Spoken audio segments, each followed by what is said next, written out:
What's up, everybody? Jonathan Weinmann here, and today I'll be going over how to adjust your trigger settings on your DWE kit. Let's get started. So at the bottom of the app, you're going to see your available trigger settings for your selected drum or cymbal. Let's take a look at the snare settings. With auto track on, I'll first hit the drum to select it. If you don't have auto track enabled, you can just go ahead and click on your desired instrument. The first setting you're going to see is sensitivity. Sensitivity is the level or gain you have on a drum or cymbal. The sensitivity control is a relatively straightforward concept. Basically, a higher setting will have the trigger respond with more sensitivity, and a lower setting will have it respond with less. Let me first say that the default setting is set to give a great lower velocity tracking while giving standard dynamic headroom. Let me demonstrate what happens when we make some changes.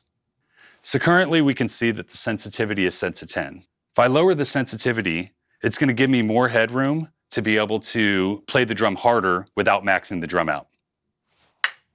Here's what that sounds like.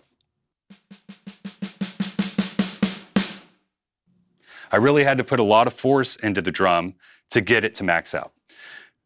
Now, if I raise the sensitivity back to where it was, you'll notice that it takes much less force for me to max it out to the same level. Now, if you go in the other direction, it does become more sensitive, but you can get almost too much of a good thing. For instance, if you have your drums positioned too closely together on an unstable drum riser and they clang together, this could cause accidental triggering, which can be prevented by finding a nice sweet spot in the sensitivity setting. It's recommended that you start with the default settings and fine-tune from there. The next setting we're going to be looking at is threshold. This is going to be linked with the sensitivity knob, as you can accomplish much of the same things with either control. The threshold level indicates the minimum amount of energy required of a hit to trigger a response. You can think of this as a noise gate. Anything below a certain value will not be detected, and everything above a certain value will be. Let me show you what happens if the threshold setting is adjusted in either direction. Okay, so with my threshold setting raised up to 15, let's see how the drum responds with some hard to quiet hits.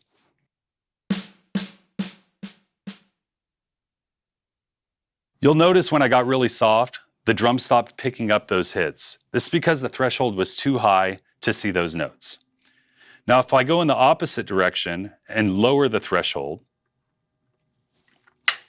you'll notice that it will become more sensitive to seeing those lower notes.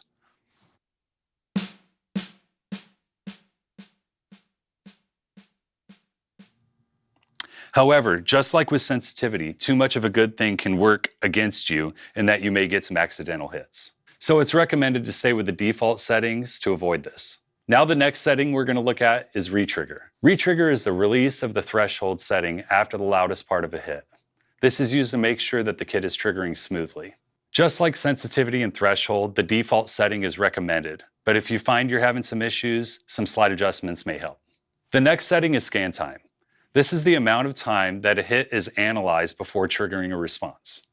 Now, if you adjust the scan time too low, then there's not enough time for the trigger to accurately interpret your strike. If you raised it, you would have additional latency with no additional benefit. This is why using the factory value is highly recommended. Now, the final trigger setting we'll be looking at is mask time. The mask time is the amount of time that the trigger is not listening for a signal after a hit. Really, it's used to remove or mask any unwanted hits after an initial hit. Let me show you how this works. So with my mask time raised up,